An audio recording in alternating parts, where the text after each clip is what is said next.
Hear that? Believe it or not, summer is just around the corner. Luckily, Armor All, America's most trusted auto appearance brand, has what your car needs to get that perfect summer shine. Plus, now through May 31st, we'll give you $5 for every $20 you spend on Armor All products. That means car wash pods, protectant, tire shine, you name it. Find out how to get your $5 rebate at armorall.com. Armor All, less work, more clean. Terms apply. Are you enjoying the Single Tracks podcast? Well, we could use your support. The small but dedicated Single Tracks team works hard to share the mountain bike information that inspires epic adventures. Through this podcast, our worldwide database of trail maps and photos, and daily news and reviews on the website. So, consider becoming a monthly, annual, or lifetime pro supporter and enjoy ad-free browsing on the website, free Single Tracks stickers in the mail, and discounts on merch for as little as $3 per month. Go to singletracks.com/support to sign up and to find out other ways you can help support our mission. That's singletracks.com/support. Thank you and happy trails. Are you enjoying the Single Tracks podcast? Well, we could use your support. The small but dedicated Single Tracks team works hard to share the mountain bike information that inspires epic adventures. Through this podcast, our worldwide database of trail maps and photos, and daily news and reviews on the website. So, consider becoming a monthly, annual, or lifetime pro supporter and enjoy ad-free browsing on the website, free Single Tracks stickers in the mail, and discounts on merch for as little as $3 per month. Go to singletracks.com/support to sign up and to find out other ways you can help support our mission. That's singletracks.com/support. Thank you and happy trails. Hey everybody, welcome to the Single Tracks podcast. My name is Jeff, and today my guest is Earl Serafica. So Earl is the owner of Earl's Bike Shop, a specialized dealer located on the west side of Atlanta near the Georgia Tech campus and close to downtown. I first met Earl on a mountain bike ride several years ago, and he's remained a good friend and tireless promoter of the local cycling community here in Atlanta. Thanks for joining us, Earl. Thank you for having me. So tell us a little bit about your background. How'd you get to the point of owning your own bike shop? Yeah, so I mean, it's a bit long, but I'll try to abbreviate that in a little bit. Yeah, I started cycling in Madison, Wisconsin. That's where I spent most of my years there. Spent my college years there. Lived there for quite a while. I was studying interior design and just really enthralled by building and creating, obviously in a more digital side. I crashed my car in the middle of Wisconsin winter, which was horrifying and horrible. And I started I was fine. My car was totaled, that no one was hurt. But I started just walking, and it was nice to have to just stop relying on a vehicle in college. Yeah. And I met my friend Jamie, who had a fixed gear bike back in the early 2000s. And I was really enthralled by this weird machine that had no brakes, and it was so simple. And everyone knows how to ride a bike, but this sort of connectedness to the bike was really invigorating to me, and kind of reminded me like skateboards back when I was in high school. So went to Beijing for a summer, came back, and just all I was thinking about was getting a fixed gear and all the possibilities. And I didn't have a car, so I was like, well, this is a cool thing. And so I bought a bike from a shop called Revolution Cycles, and he brought me in with really welcoming arms, had never met me. And I could tell that even though I'd never been to a real bike shop, that he wanted me to really love bikes. And he was very caring, very gentle. And I didn't know anything. And I think he sold me a conversion fixed gear bike for like $250, and which, now I'm like, dude, he lost money on that. So, but he was so excited for me to get on a bike that he did it. And I remember just riding it and being really, really pumped about it. Yeah. Sounds like he spent a lot of time like talking with you and getting to know you, all for, what is basically a pretty small sale. Yeah. Very, very insignificant sale in terms of, back then selling the Treks that were super popular. And he wasn't a Trek dealer by any means, but, that always stuck with me. And it's always been, I didn't really realize that interaction until I started my own shop, and I've always respected him. He's been a good friend of mine for years. And eventually I actually worked for him for many years, but I'll get to that in a little bit. And now that I own a shop, I realize how important that interaction was in terms of shaping how I treat my customers. And yeah, it was cool. I just got into bikes, and just what was really cool for me was I started getting my friends pumped about bikes. Like, this is in the early 20s when you're going out to party, and Madison, Wisconsin has horrible parking, and it should be, because it's a small college town. So I started getting one or two friends riding, and next thing you know, we're riding around, going to party. Next thing you know, it's 12 people. Next thing you know, it's 20 people. Next thing you know, it's like this huge group of people that, all wore jeans and flannel shirts and just riding around.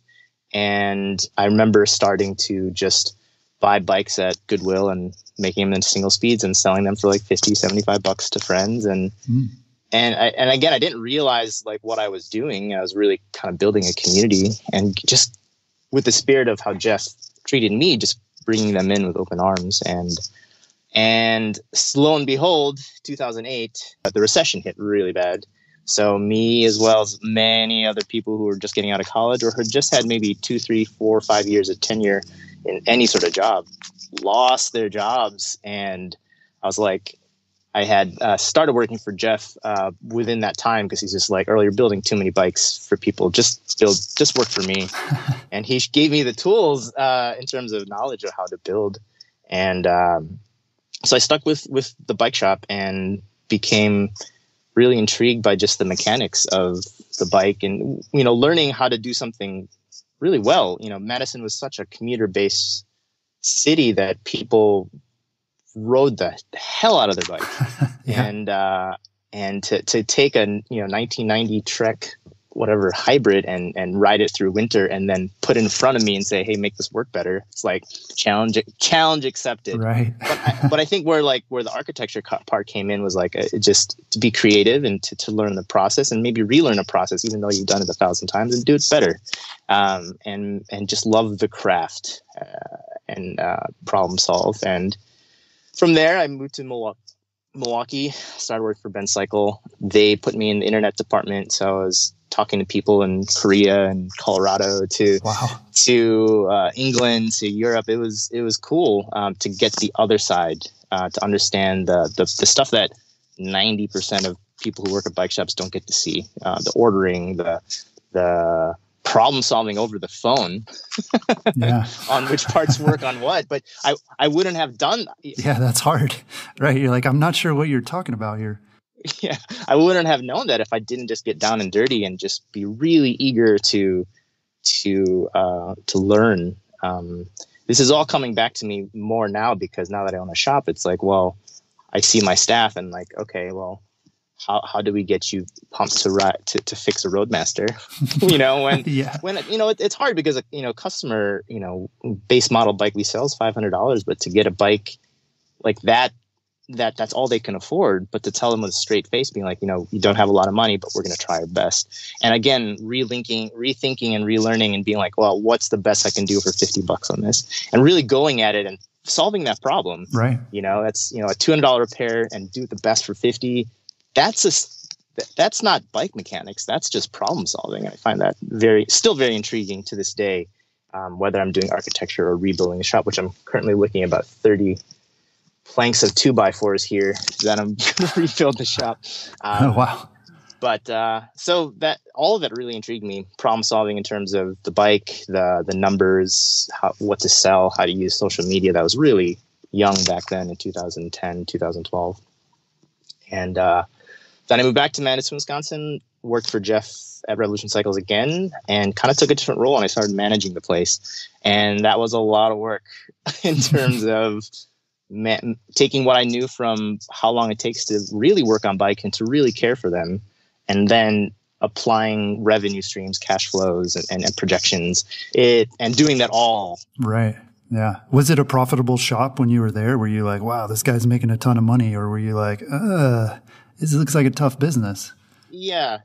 I'm not trying to talk crap about my old bosses or anything like that. But, I think that you make a really good point. A lot of people work in shops want to just fix bikes and get them rolling. Or some people just really like selling really high-end bikes or just mountain bikes. But the reality is that it's a hard job. Yeah. It's hard to even today we sell a lot of high-end bikes, S-Works and really nice stump jumpers and things like that. But at the end of the day, most of the work is 10-year-old hybrids that have been sitting in garages. It's not very glamorous.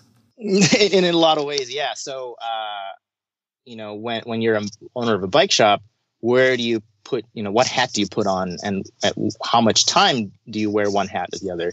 Do you, you have just the health of the business is just revenue streams, which is what your debt you have, what money you have now, and then what's going to look like tomorrow, next week, Monday. That's a whole job just to do that. Right. Then you have to talk about inventory and what bikes to bring in, the risk of taking in, bringing one S-Works bike in, a $10,000 bike is incredibly risky. Yeah. Because that customer is like, oh, I like it, but I don't like the color. And I'm like, well, okay.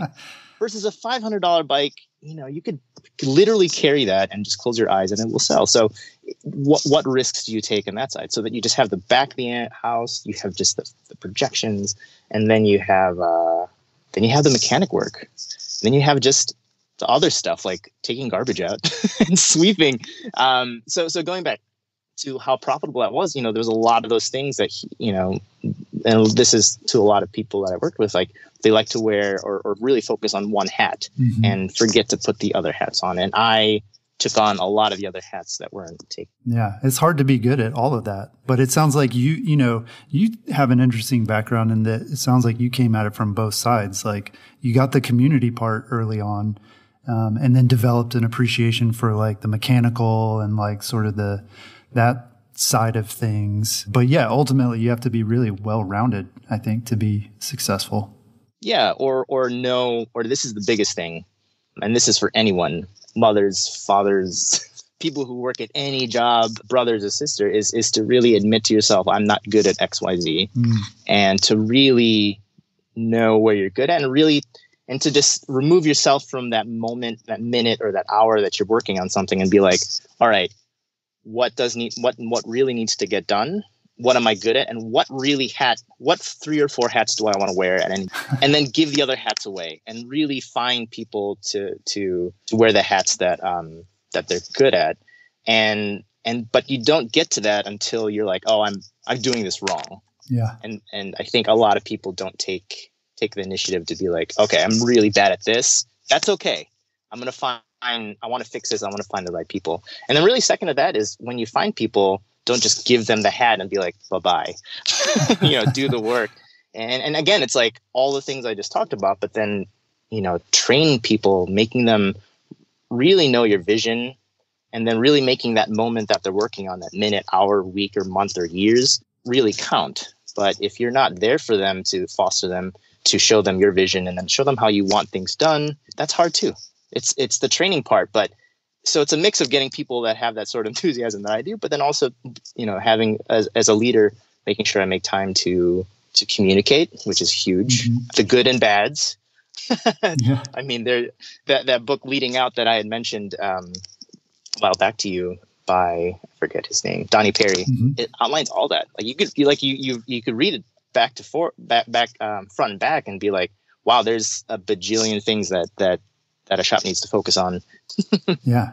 So what does your typical customer look like? Tell us a little bit about the cycling community in Atlanta and sort of what you're seeing at your shop. I've lived mainly in Chicago, Madison, and Milwaukee, and in Atlanta, but I didn't really bike in Chicago. But be able to move in 3 places and see different communities has been great. And not to compare like goods or bads. Every place is going to have the pluses and minuses, and to the individual, there's pluses and minuses too. So, in Madison, there was a very strong commuter base. I believe the percentage is like 10% of the population. Oh, wow. Of some sort of population rides a bike and as a commuter. And you could tell, you just sit at a bench and just see people whiz by in suits and stuff. So seeing that and working on that bike and then moving to Atlanta, which is, I think Bicycle Magazine had many years ago, and don't quote me on this, but I remember reading it somewhere that Atlanta was one of the worst places to ride a bike in. Yeah. And I remember moving here and be like, I'm such a commuter. Let's see how it is. And it's totally fine. It's if you have the skill. just a little hilly. That's probably my only complaint. Yeah. Talking about mountain bikes, riding single speed 29er fully rigid for 10 years. Now having to question my whole cycling life when I moved here was fun, also disheartening too. But yeah, it was intrigued, and I kind of always just gravitated towards loose nut cycles because that was the kind of shop that I was working at, and I'd hang out there and ride with some of the people there. And then I started working for a shop called Peachtree Bikes, and that, Atlanta's big compared to Madison. Madison's pretty small all the way through, but the culture of Sandy Springs versus Alpharetta versus east side of Atlanta to everywhere, it's just different. It's like their own little mini towns everywhere. So right. So what I've kind of noticed about the community in Atlanta is that the people who ride here love it and know the right people, and it's a very strong community before this sort of Beltline bike boom that happened here in Atlanta. And what I really enjoyed about it was there was a lot of people that rode, but there's this huge opportunity for new riders to come in. And to kind of answer your question, the people that have been riding here for years, I mean, it's not like I've been riding for like 1 or 2 years. It's like people who've been riding here have been riding for like decades. And because you have to be a bit mentally strong to ride some of these streets when they didn't have bike paths. Yeah. I will say that in general, and not everyone's going to have the same opinion about this, but I think people are a bit more relaxed here in terms of driving than where I'm from. Midwest seems to be a little bit more uptight and fast, but again, that's a generalization. But yeah, I think that's where I really enjoyed, as I was working at Peachtree and into starting my own shop, I was like, well, what does Atlanta need? And one of the things that I gravitated to was your ride, Dirty Mustache. Did you start that ride? Were you one of the founders? No, I didn't. Yeah, I was early on, but yeah, a guy named Chris and another guy named Eric started it. Nice. Yeah, but I gravitate towards those urban mountain bike rides because I loved that commuter spirit in me and wanting to not get in a car. Right. So it was cool to see. But I mean, back when I came here 5 years ago, was that still like, did that feel weird? Like in terms of you starting that ride? Like I thought it was pretty natural because that's what I did in Madison. Yeah, it's really different for sure. A different kind of ride. But yeah, I always wonder that, like, are there people in other cities that are doing this too? And I guess you can answer that. And yeah, I'll also mention that first ride that you showed up. I think you had like a 6-pack on your handlebars and we were all like, whoa, who is this dude? Like he knows how to do it. So yeah. The Midwest cold winters get you to love to appreciate some beers. But I think at the end of the day, it's like I like to ride hard, but I also just like having fun. I think I didn't really start wearing Lycra until maybe recently. So it's just cut off jeans and riding single speed mountain bikes everywhere.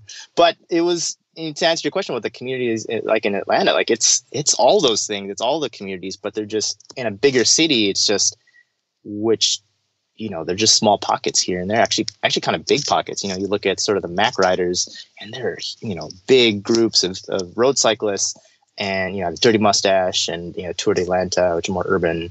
And then you have, and these are more new, and this is sort of where I think the community is changing in such a great way is, you have rides like Dope Peddlers and Bonafide, who are doing really great things of getting people who don't know how to ride road bikes or don't know how to just ride the Beltline and just opening their arms. And same thing with M+M. And these all have really started within the last couple of years. I think Dope Peddlers are doing it a little bit longer. But seeing that kind of very inclusive open arms, we're going to get you riding more is really hard to do, by the way. Like starting group rides is really hard. And then my friends, Austin and Colton and Cam starting M+M, which is 100 plus 10, 13 mile per hour, 10 mile ride around town and ending at a bar. Oh man, like it was cool to just invite people into that, my customers into that. Yeah.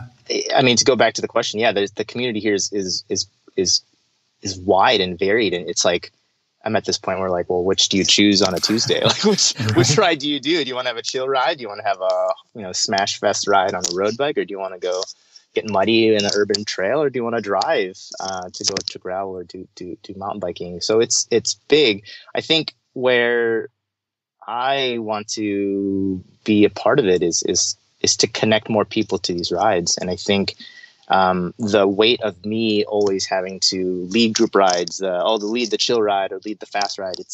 I've just partnered with people and be like, hey, are you cool with me sending more people your way? And I'm working, like 60 hours a week, just busting my butt trying to keep alive right now. But still loving what I do and making time to ride. But it's nice to be able to really get to know a customer and be like, hey, go to XYZ ride, and just see them kind of blossom into a community and being part of it. And so where this will lead in the future, I mean, I just think everything is growing. Gravel, commuting, mountain biking, road biking has been really astoundingly popular in a great way. And obviously it might be because of its COVID, but I think the type of rider is different now too.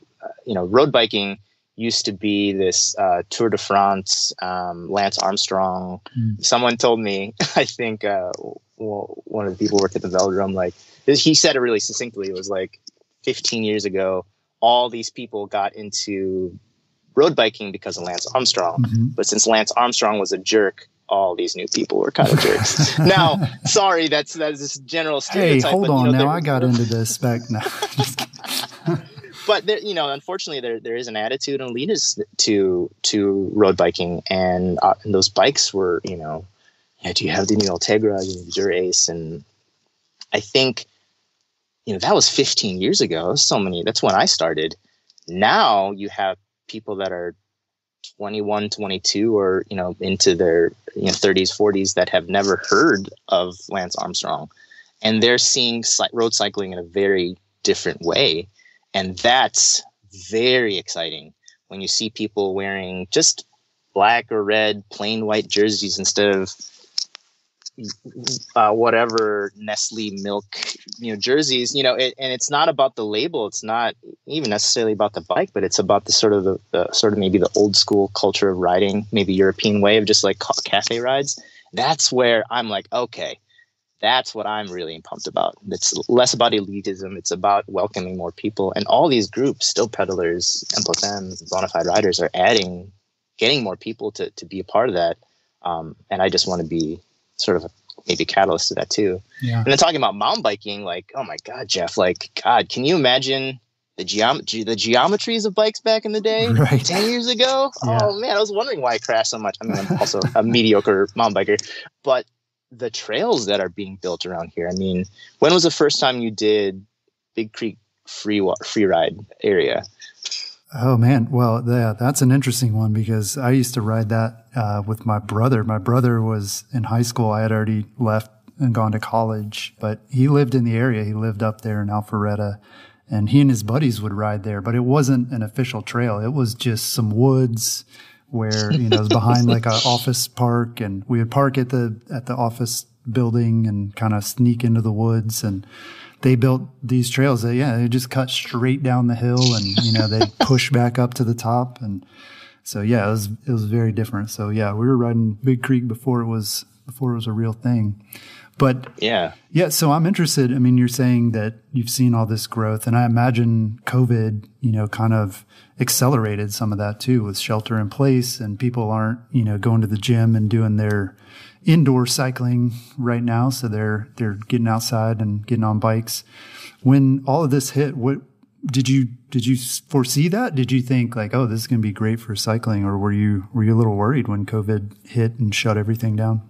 I was pretty worried. I mean, if you talk to any bike shop owner out there, I mean, the margins are tight. All the things I just talked about, like you can't just close your eyes and just let a bike shop run. I mean, there are a lot of owners that do that, so just if there was no COVID, I mean, it's still always going to be a lot of hard work, and it's always going to be tight margins, even if you sell the really expensive bikes. So when COVID hit and I had to shut my doors down, I was like, well, a day or two or three being closed hits the bank a bit. So I was very nervous, and I was new. So I didn't live. Well, I did ride bikes. I did work in shops during the last recession. That actually was, people were riding a lot back then because gas prices were really high. But I was pretty nervous, and I had a family and I was worried about my staff. And then, so to be honest, like there was a point where it just all started. I had to tell myself I might have to close. That I just had to embrace that reality. Mm-hmm. And then with the help of really great people, Atlanta Bicycle Coalition, big shout out to Steven Spring, really did the research and talked to the representatives to make sure that we were essential. So we were open, backed up, but still this lingering thing. I'm like, how is this going to be sustainable? And you can't. There's no book on this, so yeah. I mean, we thought people would be losing jobs. You know, I mean, a lot of people have lost jobs, and so you assume one of the first things you cut out is cycling for a lot of people because it's just it's recreation. It's like it's what you do when you're not working. Yeah. Have you had to adjust operations to keep your employees and your customers safe? How's that looking for you right now? Yeah, I mean, early on, there's a few of my staff members that are extremely high risk. So I just sat individually with them, and then as a group, like, all right, what do you feel comfortable with? And it's interesting that like there's not much more information in terms of what this virus does in terms of keeping safe, like wearing a mask and social distancing and trying to not stay in groups indoors. It's still the same from it started. So I'm glad that there hasn't been too much change in that. But so I shut the doors, and fortunately we have a system called Ikiono that basically integrates with our point of sale system. So just transferring everything to text and be able to communicate that way and really kind of shift the shop into an appointment only. Mm-hmm. And that's, I know many shops that open backed up and, are calling and people can walk in some sort of capacity. We're still just 100% text. Yeah. And it's actually nice because we can slide out a time for each customer and give them 100% of our attention. Talking about any bike shop, anyone who's worked in a bike shop before understands if you have your doors open in the middle of summer, obviously pre-COVID, 20 people walking into your store is one of the most stressful things. You have 3, 4, even if you have 10 people on staff and you have more people coming in than you have staff members, it is extremely stressful. But being able to communicate with customers like, hey, we're not open, we're pretty booked up this day. Can you come this day? And most people like that because they know that they're not going to be standing next to a customer, another customer that potentially may have COVID or not. So, But then also just, being organized, just we're meeting here at 2. We're going to talk about this really cool gravel bike and I'm going to give you 100% of my attention. Mm. I think that customer service is really appreciated. And it's really hard. Like when you walk into a store and it's really busy and you're like, oh, they're not even looking at me. It's like, well, we're trying.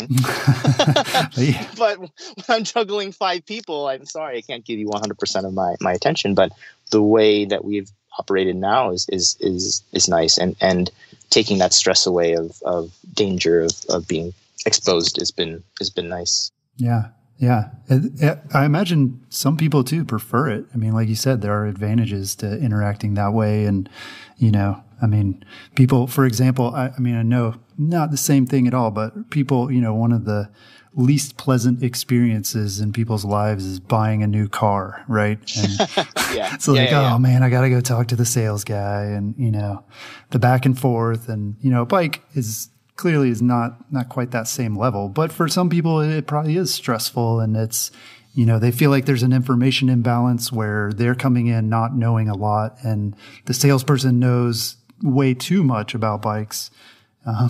And so kind of like, disintermediating that. Is that a word? Like the process, doing it over text or over the phone, I think kind of levels it, makes people more comfortable maybe, and makes it a little less stressful all around.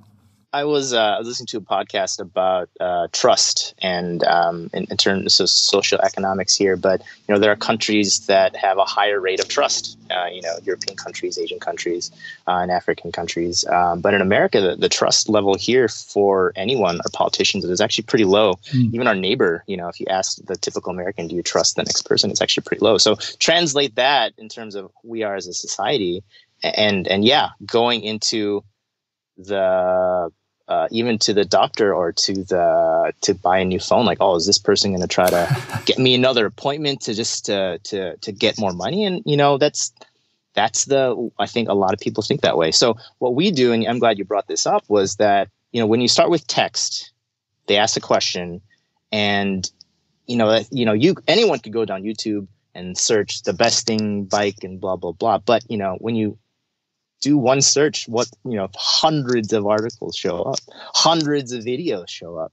But the way we do it is, and I'm still working on this, and we have some pre-made templates on our text service system. It's like, cool, you're looking into bike. Here are the questions that you need to answer. What is your budget, your height, what kind of riding you like to do, belt line, gravel, mountain, and what's your experience? Mm-hmm. Give me those snippets of bites, and I will get you people like that succinct sort of like, oh, cool. They really want to narrow down what I want. And then from there, open the conversation, hear what's available. And someone comes in like, I really want a mountain bike, and I just want to ride it on the streets. And I'm like, well, let's not do that bike, and kind of steer them the other way.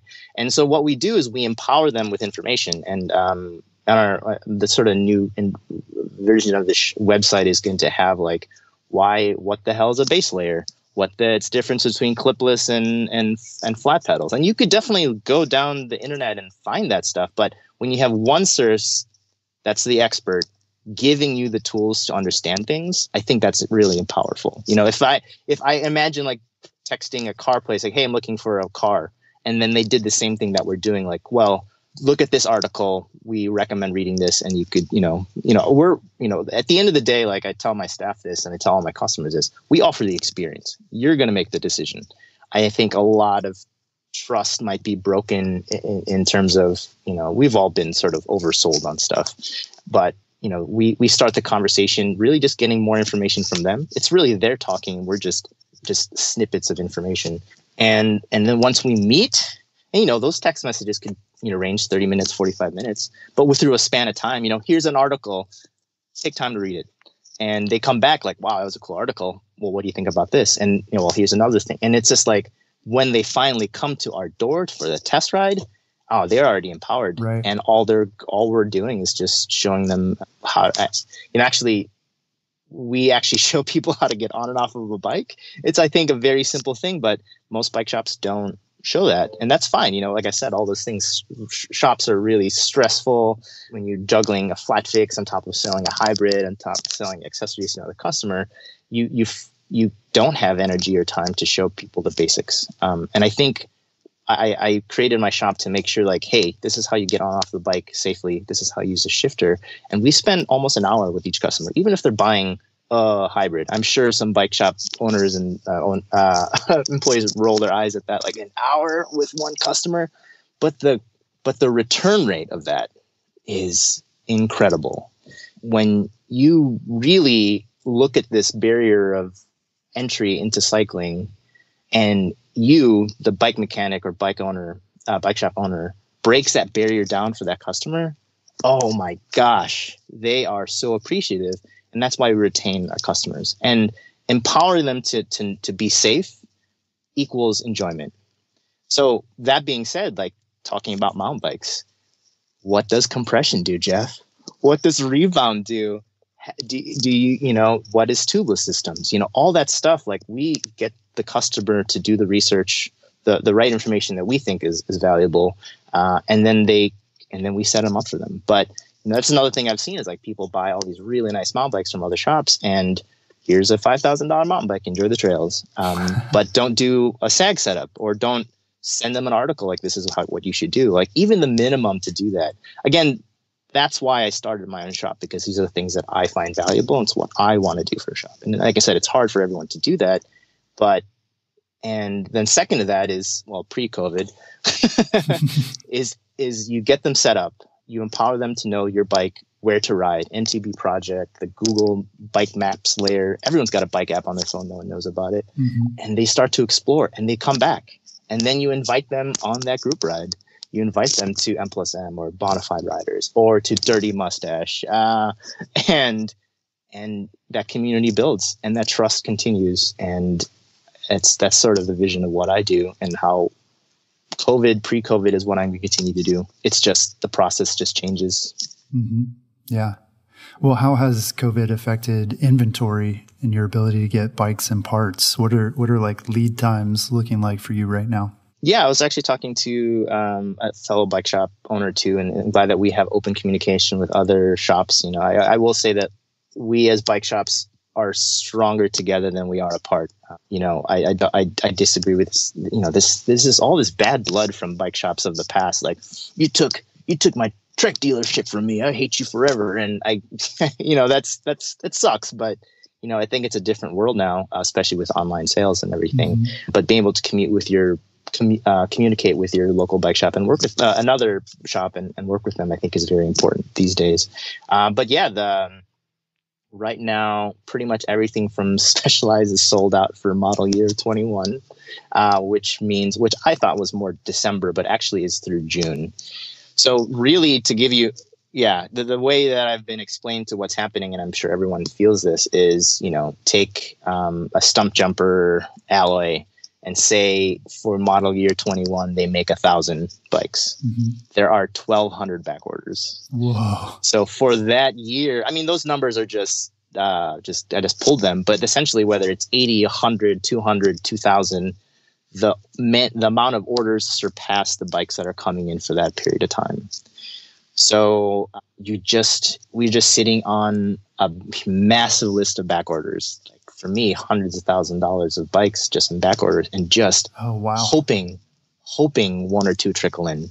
And every morning I have allocated emails like, you're getting these 2 bikes. I'm like, 2 bikes. I never thought I'd be so happy with 2 bikes.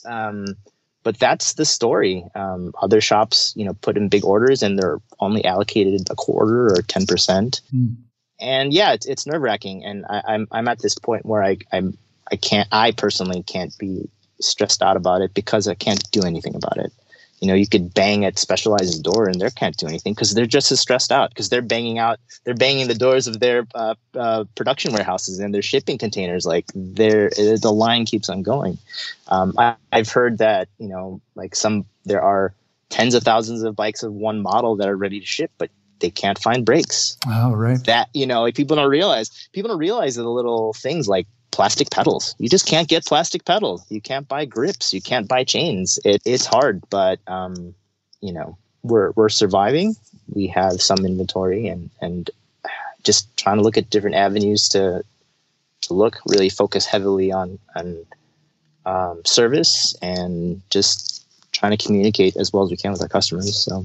Yeah, we'll talk about service and repairs. We're hearing that wait times for, a lot of even routine bike repairs and services were taking a month or more at a lot of shops. Are you seeing that as well?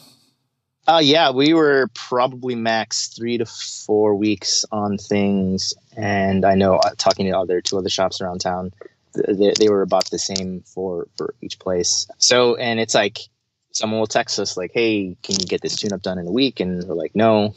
And like, it's like, you can try other shops. Some people get really mad and they start another shop. And then once they contact 2, 3, 4 shops, they'll come back to us like, okay, everyone else is even further out. So right. It's like the competition. There's like, I feel like we're all one whole bike shop because we're all in the same place. Like, if I can't sell a $2,000 road bike here, they're going to go on to the next shop and they can't find one there either. So it's hard.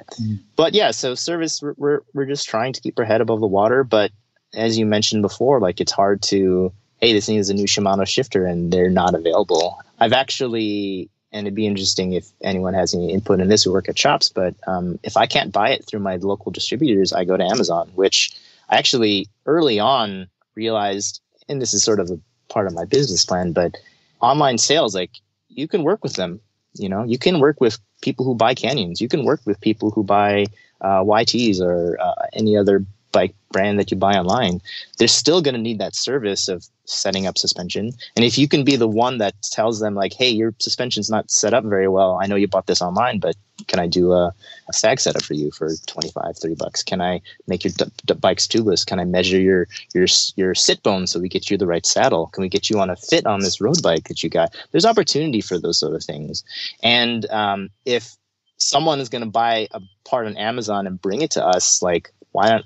I'll just buy it on Amazon myself and just make the money on service. And that way the customer's like, well, I don't have to make another trip. Well, okay, that's nice of you. And like, I've bought stuff from competitive cyclists and just sold them, charged them the shipping and and I get the service. But, to sit people in bike shops and the owners to sit back and not utilize those resources, if your customer's going to do it anyways, like, why not? But that's my take. Yeah. So I've actually had to go down to, I had to buy some stuff at REI. I had to buy Wow. You make it happen. And I know that people appreciate that. And one of the things I've experienced myself too is like, a lot of times you don't even know exactly what you need. Right. And I'm sure you see this with customers where they buy a part online. They think, this is the headset, I'm just going to buy it online and I'm going to have Earl, install it at his shop. And they get there and you're like, this isn't the right one. This isn't going to work. So yeah, I could see that being helpful as well. Bike shops are really a good resource for that. Just letting you know what the right part even is. So yeah. But we also have to survive. And, I tell a lot of customers like, hey, if I get the feeling, I'll ask them blatantly, like, all right, are you going to buy this online? Or are you going to buy it from me? Am I going to install it or am I going to not? And that's an honest question because I'm also advocating for myself and my staff. Like, this is a very hard job, just like any other job. Unfortunately, because people can look some stuff on YouTube, doesn't mean you should do it. Right. And even though you can buy it online, do you really want to do it? Just thinking of like suspension, like, geez, 44 mil offset, right. Through axles, headset configurations, but if you can take a moment and be gentle with the customers and encourage them to buy from you and be like, hey, I'm going to buy the right thing. I actually tell customers like, hey, I'm going to buy the right thing. And if I don't, it's on me. If you buy the wrong thing, that's on you, dude. Right. And, or gal or whoever. And to really advocate for your skill and your knowledge and when do it right and take care of them, and they're going to come back. They might still buy stuff online, but they're going to come to you more for other things because that trust is built. Yeah. But so it starts with utilizing those resources. Well, are you seeing a lot of older bikes that people are kind of dusting off and putting back into service right now during COVID? And what are like some of the really common repairs that you're making? I think it's all over the place. I mean, I think that the repairs are the same, whether it's, a 10-year-old road bike with Dura-Ace or, gosh, I hate to say it, don't like really working on older full suspension bikes because you can't buy seals anymore, like you can't buy an old seal, CTD Fox seal for some stuff. So unfortunately we start those conversations pretty short. We're like, hey, sorry, we can't get these. But whether it's an old Trek hybrid or a really high-end road bike, if its parts are worn out, the parts are worn out. The labor is still going to be the same. If I'm going to spend 2 hours on a bike, whether it's a really high-end one or a lower-end one, it's the same service. It's just the parts that cost differently. So to answer your question, what we're seeing is just seeing old bikes that are left in the garage, but they're worn out. Brake pads have dwindled down, scraped the hell out of rims. Drivetrains are messed up. And again, I encourage people in bike shops to advocate for yourself. Like if something's going to cost $350, tell a customer, this is what it costs to make this thing ride really great. This is what's going to cost to make this bike feel safe. This is what's going to cost for you to enjoy the bike. And, if you do XYZ, replace your chain once or twice a year, it's not going to cost this much next time. Right. But, I'm very thorough with my service, and I really encourage my staff and tell them, like, this is my standard. I want every bike to feel this way. And the biggest thing is it's safety, and you can't cut those corners. Mm-hmm. You can't. Right. So really it's just they're all the same. But, sort of the thing that I'm trying to move forward is like being able to like communicate to customers and check out what, if they bought a bike from me, or I knew that they had bought a new bike recently, to reach out to them like, hey, did you get your 50-hour suspension service? Yeah. I guarantee it's going to feel so much better when you do it. Especially if you ride the trails that we ride here, Big Creek, cold water. And then second, it's going to cost more to replace a busted fork. I've seen enough stanchions scratched up because, the seals are dried to first educate them that this stuff is important, but then also say like, your bike's just going to ride better. You're going to have more fun. Yeah. So it's not just sitting back and like waiting for work to come in, which right now it's just like a flood. still has a flood. But to reach out to customers, not necessarily, of course, to generate more revenue in terms of service, but also just to do what's right. Like it's, if my, I used to go to a car mechanic shop. It's like, hey, 6 months later, like, have you ridden in this many miles in your car? You want to come in for an oil change? I find that very important. I could say I don't need it, I don't want it. Yeah. But that extra step of being like, okay, you're just really kind of looking after me. Of course, you have to make money. Right. But yeah, like even tire sealant. Like, Jeff, when's the last time you replaced your, added sealant to the bike you ride the most? Yeah, that would be great. I need to get on your list, and you can remind me like that, because I do forget. Exactly. Yeah, and my, actually, now that I think about it too, I should probably get some in my bike right now too. But those are the things that I think like the shops can do really well, and build better connection with people. But currently, to answer your real question, the service is the same. It's just more and more and more and more of it, and it's cool. Once I get through the stress of it all, it's all really cool. Are some repairs more challenging than others? I mean, are they the ones that we assume that are tough? The ones that, more experienced people don't want to do at home themselves, like, I don't know, rebuilding wheels. That's me personally talking right now. I don't know, maybe some people like doing that, but yeah, what are some of the more challenging repairs? I don't know. I maybe have been sort of like I've taken a bit of time kind of looking at sort of our purpose as a business in COVID, as well as sort of an advocate for building a cycling community, and then also internally looking at like who I am as a person. I think at the end of it, I am a bike shop owner, but I don't define myself as a bike shop owner. I want to change people's lives, and I just so happen to be a bike shop owner. Yeah. But that being said too, like, I'm also a tinkerer. I didn't really realize that until I don't really do as much work as I used to in terms of bike repairs, but I put a 1975 Raleigh in my stand, rusty to hell. And I looked at it and I looked at it with a smile, because I'm like, someone taught me 15 years ago that this is an oil-based paint, and if you want it to shine, you just put some oil on it, wipe it down, and it gleams. Huh. And I wouldn't have known that if I haven't spent 15 years doing it. I also found out to remove rust, just put a little oil on it, take a bristle pad or a steel wool, and it cleans it right off. Yeah. But again, I don't know that because I've been doing this for so long. And I encourage my staff to take pride in what they know. And when you don't know something, learn it and love it. I remember, like, I know this whole bike. I took it all apart, put it all back together. It rides great. There was a part of the brake lever that broke. I've never taken apart this brake lever on an old Raleigh. Yeah. So I did it and I solved it, and leaving it knowing that, okay, next time this happens, I know it. Yeah. And I think a lot of people in bike shops are just so inundated with work that they're stressed out when something breaks. But I always take it a moment. It's like, well, it's got to get fixed. So take the moment to learn it. But the next time it comes up, you're going to be a freaking pro at it. Right. So to again, answer your question, like, what's more difficult? If you don't know it, it's going to be difficult. Mm-hmm. If you don't know how to bleed a brake, I mean, to be honest, when I opened up the shop about 2 years ago, I had maybe bled 2 brakes in my lifetime. So I took my staff together. We bought all the kits and we learned together.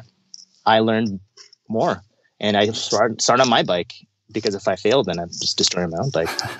Right. And within a couple weeks, we were all pros, and we could tell people with a straight face, like, hey, we'll bleed your brakes. We'll do it really quickly, and we'll do it really well. Or do I just sit back and kind of problem solve, like, oh, I don't know how to do this on every bike? But really encourage my staff and myself to accept the challenge with a smile and be like, I'm going to be better from learning this. So whether, I have a new staff member who's really only been starting wrenching with me, and her level of skill of mechanics is through the roof. And a lot of that is because she's humble, and she's like, I don't know this, but I have people around me that can show me, and I'm going to retain this information. I'm going to do it faster next time. That attitude is what I care about. I don't really care as much about, oh, I've been doing this for 20 years. Like, cool. But do you have the sort of wherewithal to be humble and be like, okay, I don't know this or how to do it better. Yeah. Yeah. And because stuff is changing too. I mean, there's always new things to learn. And yeah, that was one of the things I was going to ask a little later. But yeah, like, what about e-bikes, right? I mean, e-bikes, I'm sure, are a really different thing for everybody in the industry. People who've been wrenching on bikes for a long time. Has there been a big learning curve for mechanics to work with e-bikes? Not a ton. I think there's definitely, I think we've had enough e-bikes to be like, okay, we're not going to touch that. And then also just sort of looking at customer service, like who's going to be able to answer your questions easier, what companies. Specialized is really great at it. Obviously, been working on them for a really long time. They're also, some of the probably unanimously some of the best e-bikes out there, and especially in their mountain bike realm of things. Mm-hmm. Again, it's like going back to sort of that mechanic and the person working on the bike. Like, do you define yourself as a bike mechanic and I know how to do these 100 things? Or do you really define yourself as someone who likes to solve problems? And again, like I think we're so defined as sort of like, I'm a bike mechanic and this is what a bike should be. And it's like, no, like you're someone I think people in shops should be like, I'm someone who wants to solve a problem to get these people riding and enjoy riding their bikes. So if you take that e-bike and the batteries and the complexity of that, it's not any different than learning how to adjust a front derailleur. I mean, anyone out there who knows the new 105 or Ultegra derailleurs is a different type of derailleur. Like I've been doing double front derailleurs for years, and once the new 105 Ultegras go to my stand, it's a completely different derailleur. Mm. You don't adjust it like you did the derailleurs from 20 years ago, from the last 20 years. Yeah. So to look at that and be like, this is not a derailleur, I don't know how to do this. Be like, oh, this is a different derailleur. This is a different problem to solve. Yeah. So I think, yes, it is a learning curve, but I mean, so's wireless access if you've never done it. So is the junction box and Di2 system if you've never worked on electronic shifting. So I think, again, just, going into the problem, taking a breath, saying, I don't know this, but hey, there's this thing called the internet. And there are people on the other end, like at Fox and at Rockshots, that can help you out once you get into a problem. There's also, hopefully you have an owner or a service manager that will take the time to explain stuff to you. Because again, if you invest it now, if you invest it on the problem that's in front of you, the next time it's going to be fast. Mm-hmm. And I think people, because shops are so stressful, you don't look past that. You just look with this thing and you're so inundated with this thing in front of you, and really know that like, hey, I'm going to be better after leaving this. And it's not going to be a challenge next time. So I think, yeah, they're different, but I'm excited to work on them when I get a chance to do them. And I encourage my staff to be excited about those too. Yeah, right on. Well, do you worry that delays in getting parts and inventory is pushing some of your customers toward alternatives like buying things online, or, even in the example of wrenching at home, I mean, people have access to videos and they can teach themselves how to bleed brakes or that kind of thing. Do you see that happening now? And if so, do you think it'll be sort of long-term too, where people are like, stop relying on their bike shop as much?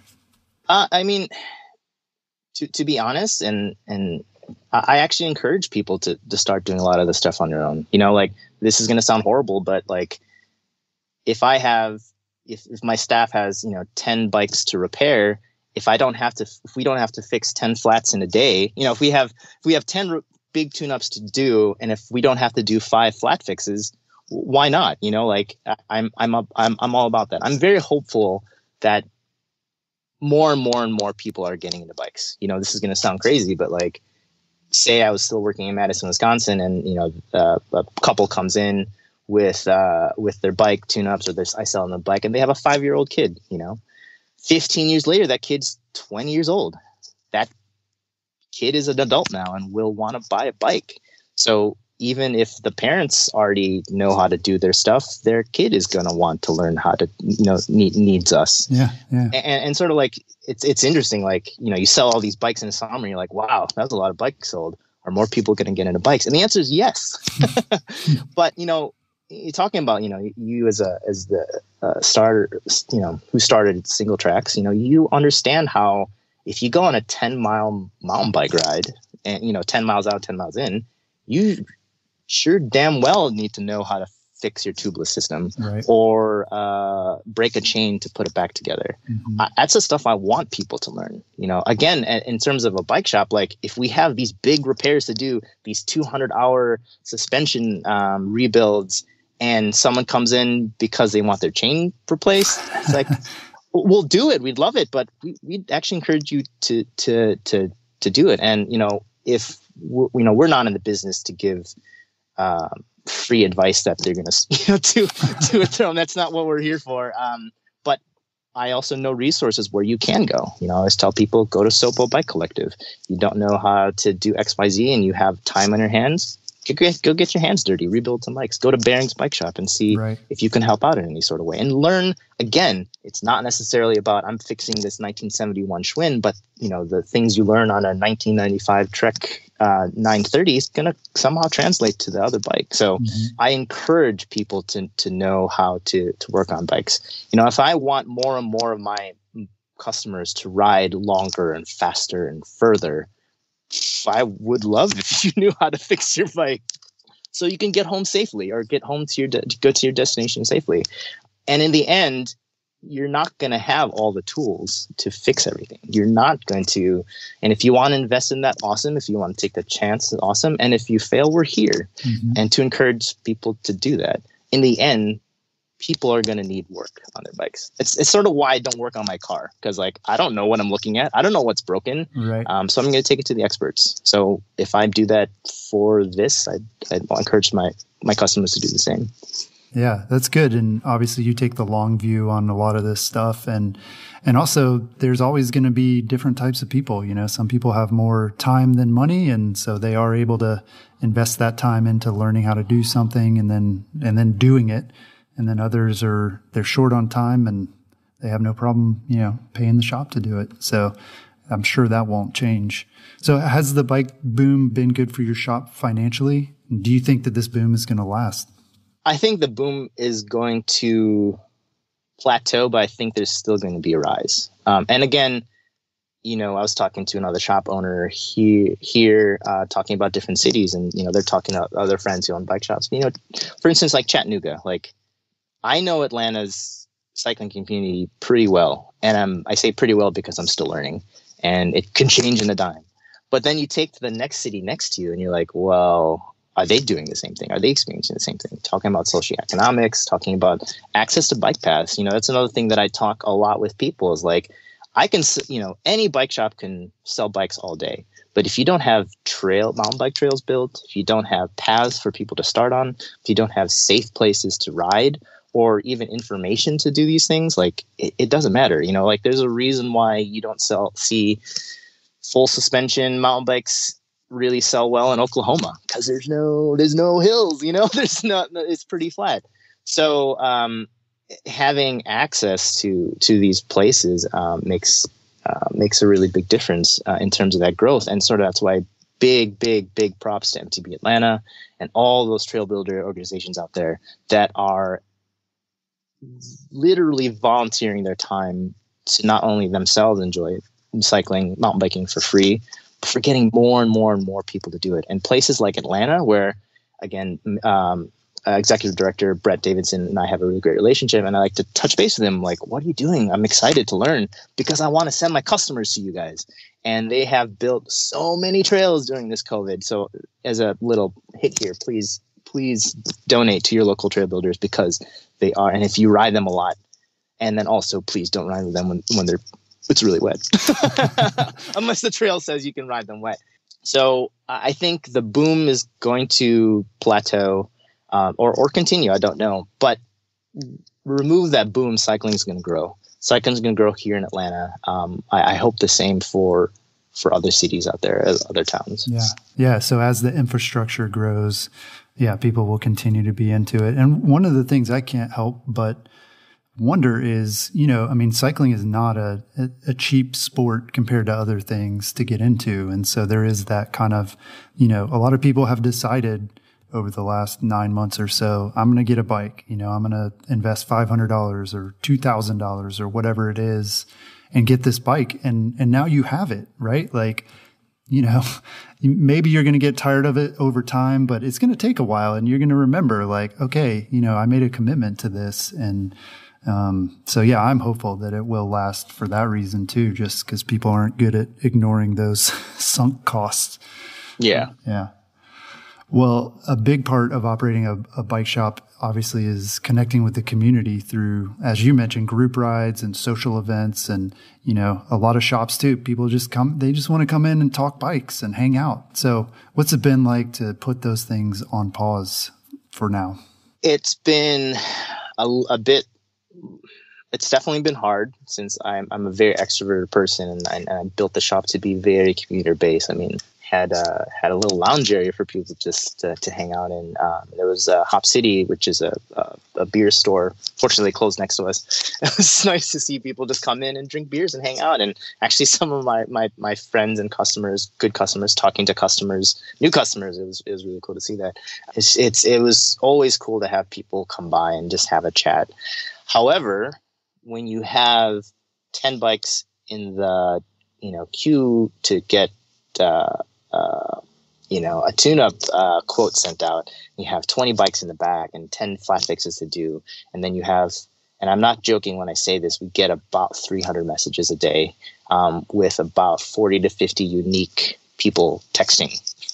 So when you have all that, and then your friend wants to come by and have a beer, it's like, okay, I really want to hang out right now, but it's hard. And because of the bike boom and the demand for repairs and demand for bikes has gone through the roof, and it's still continuing. Like, we're still seeing a flood of work come through our doors. It's been nice to not have as many people come by and chat. And again, that stuff is very valuable, and I love the community, but unfortunately, we're just a bit spread too thin right now. And so again, that's where I think social media is really important. And I think when we share our stories and we share our posts, I'm like, oh, you're your friend that we, you're my buddy that we mountain biked many times a year ago, but we haven't in COVID. It's nice to just have them comment, and then you comment back. And it's just, we can't hang out, high five, and have a beer, or do a 30 group mountain bike ride right now. But I'm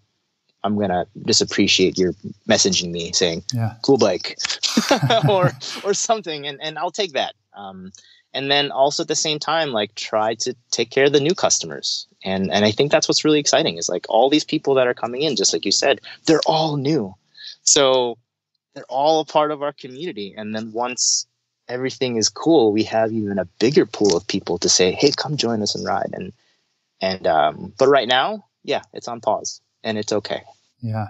Well, based on all the ways you've had to adapt and kind of the new ways of doing business, what do you think things are going to look like once, it's back to quote unquote normal, like when we're able to interact in person and the doors are open at least again? What's the new normal going to look like? Like what's maybe the biggest thing that's going to be different, good or bad, when you're able to reopen?